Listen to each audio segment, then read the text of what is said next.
échappatoire. Et puis par ailleurs, chaque fois en tout cas que c'est possible, et même en courant le risque d'être confrontés à des drames tout à fait similaires dans le futur, les gens préfèrent rentrer chez eux. J'insiste lourdement sur ce point parce que vraiment c'est une constante des constats que nous avons faits sur le terrain. Les processus graduels, souvent imperceptibles à l'œil nu et sur une courte période de temps, peuvent, eux, rendre impossible certains types de production, notamment dans le secteur agricole. Désertification, déforestation, infiltration d'eau salée, comme on le voit dans les États insulaires du Pacifique, sont quelques-unes des manifestations dont l'impact ne se mesure que dans la durée.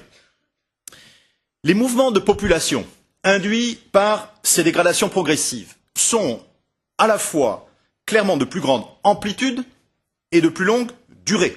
Ils deviennent évidemment permanents si la dégradation de l'écosystème est irréversible et les populations concernées se voient alors contraintes à la réinstallation. Un grand mot, la réinstallation. Mais les conditions de celle-ci dépendent largement des capacités économiques des personnes et des familles et de la géographie de la région. Ces mouvements-là passent encore très largement inaperçus, au moins pour le grand public, parce qu'ils se déroulent à bas bruit, parce qu'il n'y a pas de flash, il n'y a pas de micro, il n'y a pas de visibilité politique autour de tout ça.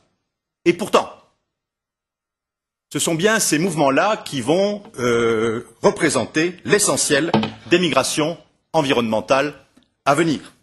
Ils devraient donc être complètement au centre de notre action et de notre réflexion.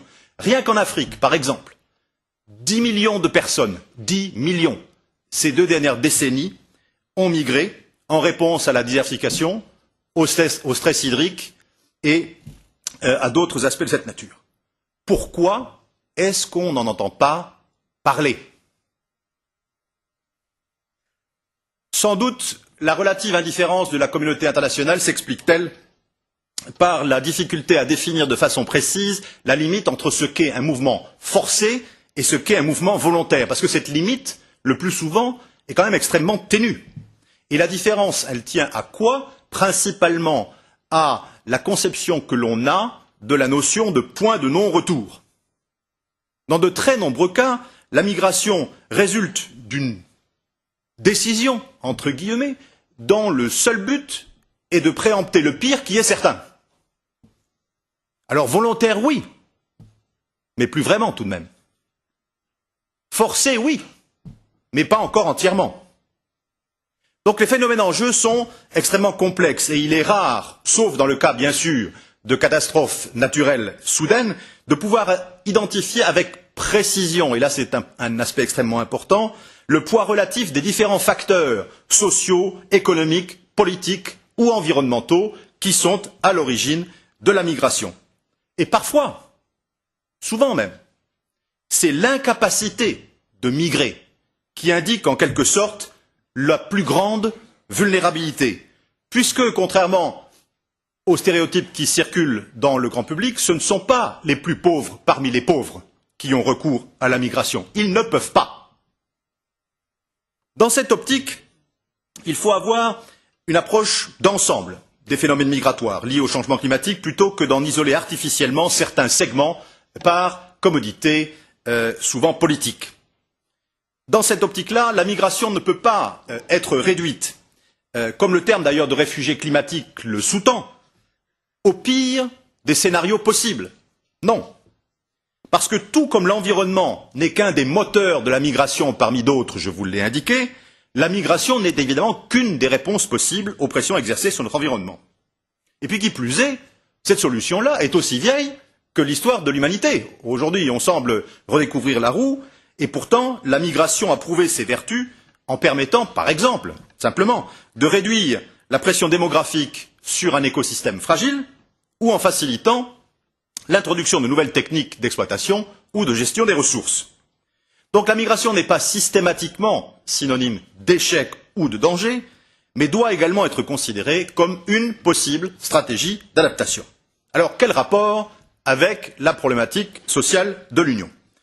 Comme nous l'avons vu tout à l'heure, les mouvements générés par le changement climatique seront principalement internes aux pays concernés, comme le montre déjà l'exode massif des ruraux vers les villes dans les pays du Sud. Si migration internationale il y a, celle-ci se fera principalement vers les pays immédiatement voisins, dans le cadre donc de migration essentiellement sud-sud. Ce qui veut dire qu'une politique sociale cohérente passe également par une action en faveur des pays les plus touchés, qui comptent parmi les plus pauvres de la planète. Et cela montre, à notre avis, le lien quasiment organique entre les questions d'adaptation d'un côté et les logiques de développement durable de l'autre. Nous pensons d'ailleurs que ces deux grands domaines, qui sont aujourd'hui traités, tant au niveau national que par les différentes agences, par des entités différentes et séparées, ces deux domaines sont appelés d'une manière ou d'une autre à fusionner, c'est peut-être un bien grand mot, ou en tout cas à se rapprocher, puisqu'ils se situent sur un même continuum, lequel continuum débute d'ailleurs trop souvent par l'action humanitaire d'urgence. Les pays en développement concentrent rien moins que 98% des victimes de catastrophes naturelles et des populations touchées par les processus de dégradation progressifs. Pour ces pays-là, le changement climatique et la dégradation de l'environnement, c'est aussi la possibilité d'atteindre les objectifs du millénaire qui s'éloignent encore un peu plus. Même au sein de l'Europe et du monde développé, qui ne sont pas immunisés contre les risques naturels et l'impact du changement climatique, ça a été bien démontré par les orateurs précédents, ce sont les populations les plus pauvres et les plus marginales qui souffrent le plus. Le professeur Marmotte a évoqué l'ouragan Katrina. Il aurait été dévastateur de toute façon. Mais il se trouve qu'il a eu lieu juste 2 jours avant la paye de la quinzaine. Et donc, beaucoup de familles pauvres et noires des districts les plus défavorisés de la Nouvelle-Orléans, n'ayant pas d'argent liquide et malgré les alertes météo, n'ont pas pu partir. Comme quoi la réflexion doit effectivement se faire sur des aspects complémentaires. La question sociale, c'est aussi pour l'Europe celle de la solidarité avec le reste du monde. Pour le moment, dans le cadre des négociations sur la Convention cadre des Nations Unies pour le changement climatique, il faut bien constater que les discussions restent, mais alors totalement muettes, sur l'impact humanitaire du changement climatique et singulièrement sur son impact en matière de migration et de déplacement. Et pourtant, là encore, dès 1990, dans son premier rapport, et ça a été rappelé en 2007, le GIEC disait déjà que l'impact le plus important du changement climatique se ferait sur la mobilité humaine.